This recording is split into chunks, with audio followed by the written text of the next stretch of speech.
Starbucks, kapartner ang new Surf Liquid Detergent, Pond's White Beauty, at new Clear Nourishing Anti-Dandruff Shampoo.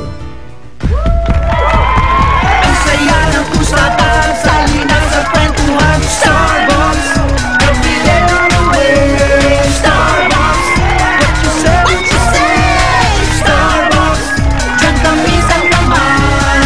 Starbucks, join the fun everyone. Starbucks, dito kasali ka.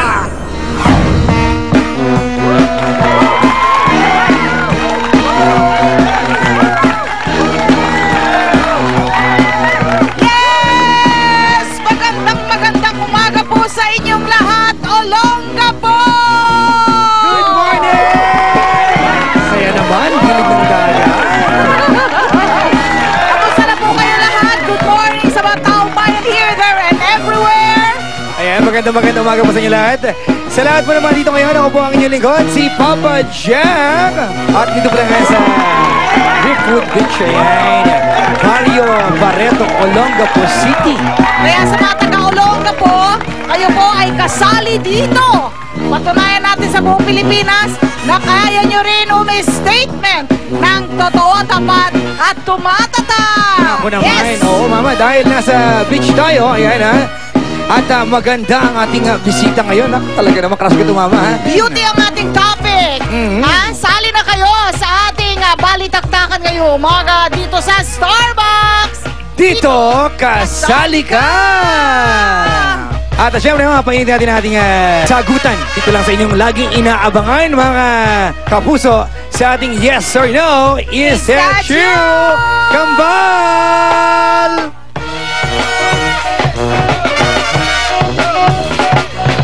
Ano ang laman ng isip mo? Ano ang bulong ng puso mo? Yes, no, yes, no, yes, no, is that true? Okay! Ang tanong, makinig mabuti, lalong-lalo na yung mga lalaki. Alin ang mas pipiliin mo? Yung magandang bobo o yung hindi kagandahan pero matalino? Yes or no? Yes, no, yes, no, yes, no, is that true? Bera, sino ba itong mga lalaking to? Sino pipiliin mo? Babaeng bobo. Babaeng bobo pero maganda? Bobo, gusto ko bobo. Bobo pero magandang bobo. Bakit? Kasi kahit lokohin mo, bobo. Bakit? Ang matalino, pag niloko mo, Hindi maloloko, matalino. asan misis mo? Nandun sa Maynila. Iniwanan ko muna. Bakit? Bobo kasi eh. Ang bad mo! Ang bad mo dyan! Papa Jack! Ay, naku naman. Ito mama, ang tanong. Halimbawa, na-promote yung ka-office mate mong mas maganda sa'yo. Pero ganda lang ang meron siya. Tapos talino na sa'yo naman. Matatanggap mo ba ito? Yes or no? Yes! No! Yes! No! Yes! No! Is that true? Halimbawa po, na-promote siya. Eh maganda lang siya, pero bobo naman siya. Eh ikaw yung matalino, tapos mas maganda siya. Okay lang ba sa'yo yun? Okay din. Ganun po? Oo, kasi may edad na ako eh. Ano ko na lang sa kanya. Mama! Papa Jack, oras na para malaman natin kung ano ang tanong sa taong bayan. Mas madali nga ba kung mas may itsura ka? Ay nako. Ako? Ba't ba natin ito pinag-uusapan? Hindi ko alam mama, pero may kasabihan. Oh, Ang kasabihan, taong bayan, ito ang kasabihan. Umarte ka lamang nang naaayon sa iyong ganda. oh. Magandang kasabihan. Ibig sabihin, pag tsaka ka, Pero dapat ba yun, mama? Pag tsaka ka, hayaan mo na lang. hindi. Na mahirapan ang buhay mo kasi tsaka ka. Ako, hindi. Di Diba? Tingnan natin muna natin. Ano ang sabi ng taong bayan dito sa Olongapo? Eto, mama. Sa ating tanong sa taong bayan. Hindi, dahil kahit pangit ka, kung madiskarte ka ay aasenso ka. Ay! Kayo po ba? Pangit po ba kayo? Ay, hindi. Hindi ko tatanggapin na pangit ako, no? So maganda po kayo. Natural. Madiskarte po kayo. Ay, syempre. Ano po tawag sa inyo? ay magandang madiskarte. I love it. Puntahan mo nga yung Papa Jack yun, no? Sabi niya, sa totoo lang. Aha. Then bigay siya ng example. Sa jeep, pag pangit ka, di ka bibigyan ng upuan. Pag standing na. Pero pag maganda ka, ayan, agad-agad, papaupuin ka, di ba? Ganun Naranasan niyo na po ba ito? Oo naman. Ano po nararamdaman niyo pag ganun? Masakit.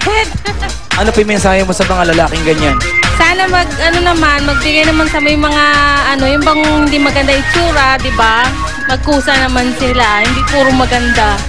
Tama, oo, hindi puro maganda. Ako naman kasi kayo mga lalaki kayo. Mas madali nga ba kung may itsura ka? Ito. Oo. Sabi niya, maraming privileges. Ha? Tipong screening pa lang, pasok ka na. Wow, ito ay si Hazel. Hazel, good morning! Kwento mo nga sa amin sa anong pagkakataon mo na napatunayan na yung itsura ay malaking tulong pag meron kang... Nag-a-apply ka ng trabaho, mas maraming privilege yung pwede mong magawa, maraming opportunity kasi nga screening pa lang, tanggap ka na. Ganon? Eksena tayo sandali. Eksena muna, mama. Ganito, halimbawa. Okay, Hazel, tingin ka dito ha. Ako yung hiring officer. Tapos papasok ka sa opisina, sabihin ko sa'yo, excuse me, what can I do for you that you cannot do for me? I can make you happy. Arujos! Tunanay ito! Okay, Papa Jack. May kakaibang experiment na gagawin ang kambal natin ngayon. Aha. Ano naman kaya ang trip nila? MMMJ! Lagi nilang may trip yan. Kambal!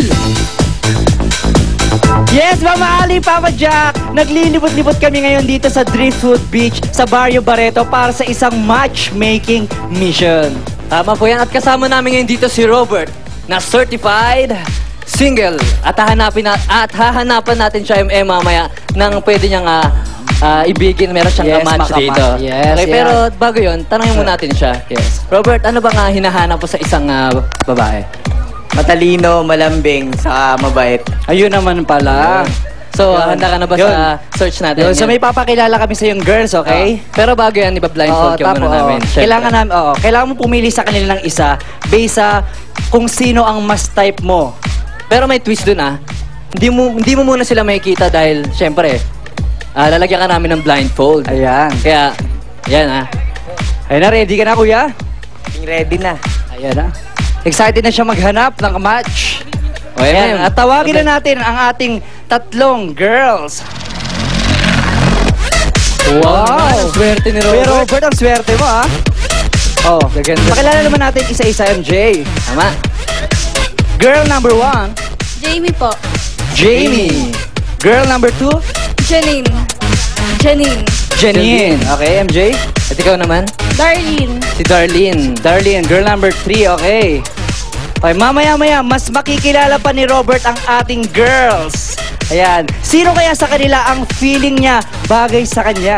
Tutukan yan mamaya. Samantala, balikan mo natin si Mama Ali at si Papa Jack. Yes, back to the box! Yeah, thank you, MMMJ! Nako, mga boys dito sa box, ha? Behave kayo mamaya dahil ang lalo ka na. Mabait po ako. Dahil ang makikipag-pexmanan sa akin, ang napaka-sexy Talaga at naman. napakagandang si Sam Pinto! Ay, nako, ang Abangan init niya ang sa panahon. pagbabalik ng Starbucks! Dito, kasali ka!